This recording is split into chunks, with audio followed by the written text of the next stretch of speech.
पिछले कई दिनों से अतुल को रोज रात दरवाजे पर हल्की सी आहट सुनाई पड़ती थी, पर वो हर बार नज़रअंदाज करके सो जाता था। पर आज उसने फैसला कर लिया था कि कुछ भी हो जाए, आज वो पता करके ही रहेगा।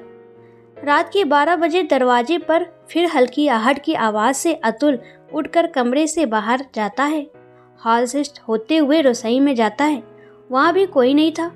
तभी सहसा उसकी नज़र मेन दरवाजे पर जाती है तो हल्की सी खुली हुई थी, जिसे देखकर वो हैरान रह जाता है। भागकर अपने माँ बाबा के कमरे में जाता है, जहाँ दोनों शांति से सो रहे थे। फिर वो रागिनी को आवाज़ लगाता है, पर रागिनी का कहीं से भी कोई आवाज़ सुनाई नहीं देता है। अतुल समझ गया था कि शायद रागिनी ही बाहर लॉन में होगी, यही सोचकर बाहर जाता है। पर जैसे ही बाहर जाता है, वो बाहर का नज़ारा देखकर हक्का बक्का रह जाता है। रागिनी दूर पेड़ की ओट में किसी पुरुष से बात कर रही थी। वो बार बार उस आदमी के सामने हाथ जोड़कर मिन्नतें कर रही थी। अतुल को उन दोनों की आवाज़ तो नहीं सुनाई दे रही थी, पर हरकतें साफ साफ दिखाई दे रही थी। करीब 20 मिनट तक रागिनी और उस अजनबी की इसी तरह बातें चलती रही। फिर वो अजनबी गुस्से से कुछ कहकर बाहर चला जाता है। रागिनी उस व्यक्ति के जाने के बाद बुझे मन से घर की तरफ आती है।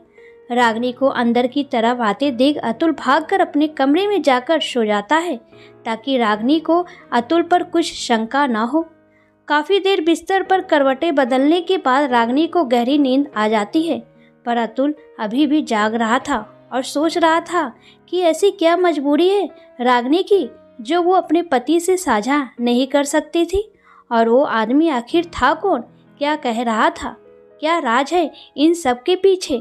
इन सब सवालों के और भी बहुत सारे सवाल अतुल के मन में उठ रहे थे, पर जवाब तो सिर्फ रागिनी के पास ही था। दरअसल रागिनी और अतुल की शादी 2 साल पहले ही हुई थी। ऐसे तो रागिनी बहुत समझदार लड़की थी, अच्छे कुल की पढ़ी लिखी सुलझी हुई लड़की थी, पर कुछ तो था जिसकी वजह से वो हमेशा डरी सहमी रहती थी। पिछले कुछ दिनों महीनों से अक्सर रागिनी कहीं खोई खोई सी रहती थी। अतुल भी काफ़ी दिनों से रागिनी के हर क्रियाकलापों पर नज़र रखता था। उसे भी कहीं न कहीं रागिनी के चेहरे का डर और उदासी दिख जाया करता था। कई बार अतुल ने कोशिश भी की रागिनी के डर और उदासी का कारण जानने की, पर हर बार रागिनी ये कहकर टाल देती कि वो दिन भर के कामों से थक जाती है, बस और कुछ भी नहीं है। पर आज उस अजनबी को देखकर अतुल को यकीन हो गया था कि कुछ न कुछ राज की बात जरूर है, जिसे रागिनी सभी से छुपा रही है। यही सोचते सोचते अतुल की आग लग गई। सुबह जब आँख खुली तो सुबह के 8 बज चुके थे। मन काफ़ी परेशान था और ऑफिस जाने की भी इच्छा नहीं हो रही थी, इसलिए आज तबीयत का बहाना कर ऑफिस से छुट्टी ले लिया। तभी चाय लेकर रागिनी कमरे में दाखिल होती है और कहती है, क्या बात है अतुल, आज ऑफिस नहीं जाना क्या? इतनी देर तक सोए हुए हो, तबीयत तो ठीक है ना? अनमने ढंग से अतुल हाँ कहकर चाय ले लेता है। अतुल के स्वभाव में अचानक आए बदलाव को देखकर रागिनी कुछ सोचने लगती है और फिर बिना कुछ कहे रसोई में चली जाती है। काम करते करते अचानक रागिनी को चक्कर आ जाता है और वो गिर जाती है। आवाज़ सुनकर अतुल की माँ भागकर रसोई में आती है और अतुल को आवाज़ लगाती है। अतुल भी भागकर आता है और रागिनी को बेहोश देख जल्दी से गोद में उठाकर कमरे में ले जाता है और डॉक्टर को फ़ोन करके बुलाता है। डॉक्टर थोड़ी देर में आ जाती है और रागिनी का परीक्षण करती है। देखने बाद खुश होते हुए डॉक्टर साहिबा कहती है, बधाई हो मिस्टर अतुल, आपकी पत्नी गर्भ से है। अतुल इतनी बड़ी खुशखबरी सुनकर खुशी से झूम उठता है।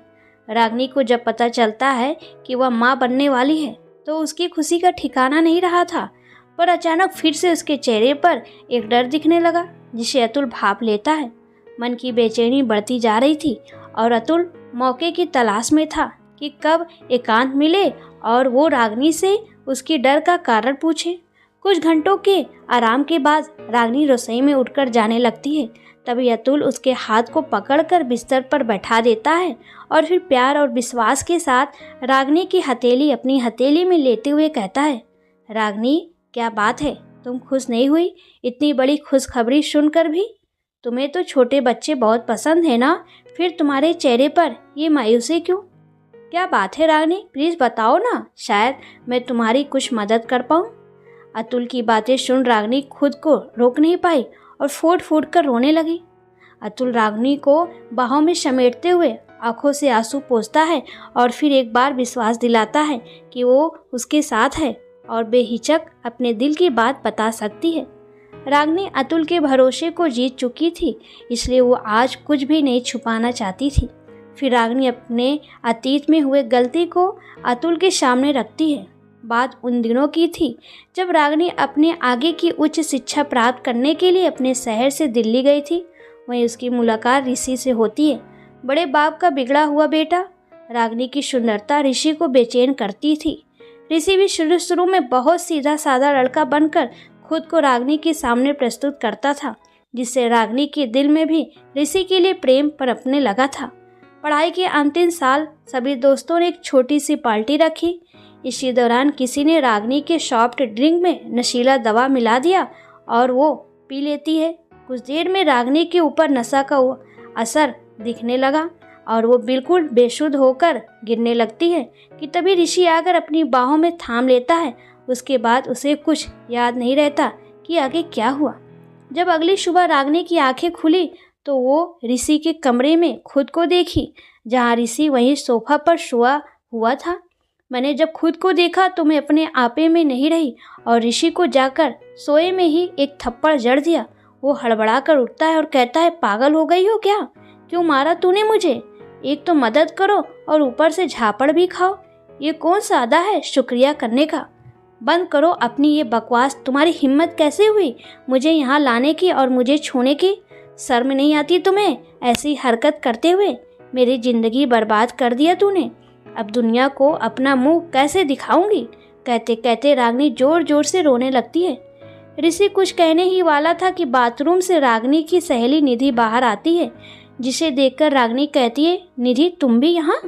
हाँ पगली, मैं भी यही हूँ, कल रात से। वो तो ऋषि का भला हो जो इतनी रात हमें अपने घर ले आया, वरना क्या निधि? प्रश्नवाचक मुद्रा में रागिनी पूछती है। रागिनी तुम्हें याद है वो विशाल, अपने कॉलेज का सबसे बड़ा गुंडा, जिसे पढ़ने लिखने से कोई मतलब नहीं? हाँ याद है निधि, बताना क्या हुआ, क्यों पहेलियाँ बुझा रही है? वो पार्टी में तेरे साथ जबरदस्ती कर रहा था। वो तो शुक्र है मना समय पर ऋषि आ गया, वरना एक तो तू नशे में बेसुध थी और तू ऊपर से इस बेचारे ऋषि को ही थप्पड़ मार दी जिसने तुम्हारी रक्षा की। फिर निधि कहती है, रागिनी ऐसे तू कब से नशेड़ी बन गई? तुझे तो कभी शराब और नशा करते नहीं देखा इससे पहले। निधि की बात सुन रागिनी ठिठक सी जाती है। मुझे कुछ पता नहीं निधि, मेरे गिलास में किसने नशे की दवा मिलाई? मुझे तो कुछ होश ही नहीं था। फिर ऋषि से हाथ जोड़कर माफ़ी मांगती है। मुझे माफ़ कर दो ऋषि, मैंने तुम्हें पहचानने में गलती कर दी। फिर सॉरी कहकर अपने हॉस्टल चली जाती है और फाइनल एग्ज़ाम के बाद अपने शहर से वापस आने के बाद पापा ने तुमसे शादी की बात पक्की कर दी। सब अच्छे से गुजर रहा था कि एक दिन एक मॉल में मेरी नज़र उसी विशाल पर पड़ी। वो भी मुझे बड़ी गौर से देख रहा था और फिर हर दिन यहाँ घर तक आने लगा।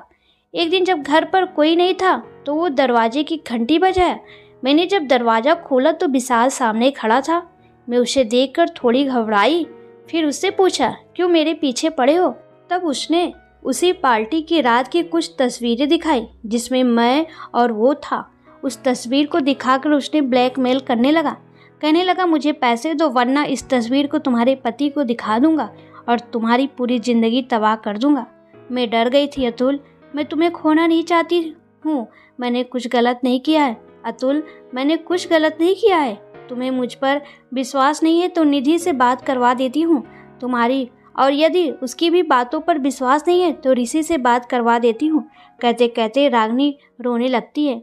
अतुल को रागिनी पर पूरा भरोसा था, वो कोई गलत काम नहीं करेगी, इतना तो पता चल ही चुका था। अतुल को इतने दिनों के साथ से वो रागिनी को चुप कराता है और भरोसा दिलाता है कि वो इस मुसीबत से उसका पीछा छुड़ाकर ही रहेगा। उसने तुरंत पुलिस को फ़ोन किया और जानकारी दी। आज रात ही पुलिस विशाल को रंगे हाथों पकड़ना चाहता है, इसलिए समय से पहले ही अतुल के यहाँ आ गया और छुपकर बैठ गए। रात को जब विशाल आया तो पुलिस उसे पकड़ लेती है और सीधे पुलिस स्टेशन ले जाता है। जमकर धुनाई होती है और सच्चाई का पता लगाता है, जिसमें रागिनी बेकसूर थी। विशाल को पैसे की सख्त ज़रूरत थी, इसलिए वो ऐसे ही औरतों को शिकार बनाकर उससे पैसे लूटा करता था। इस तरह अतुल ने रागिनी के चेहरे पर छाए डर को भगाकर मुस्कान लाने में कामयाब हो गया। दोस्तों, आपको ये कहानी कैसी लगी प्लीज़ कमेंट में ज़रूर बताएं।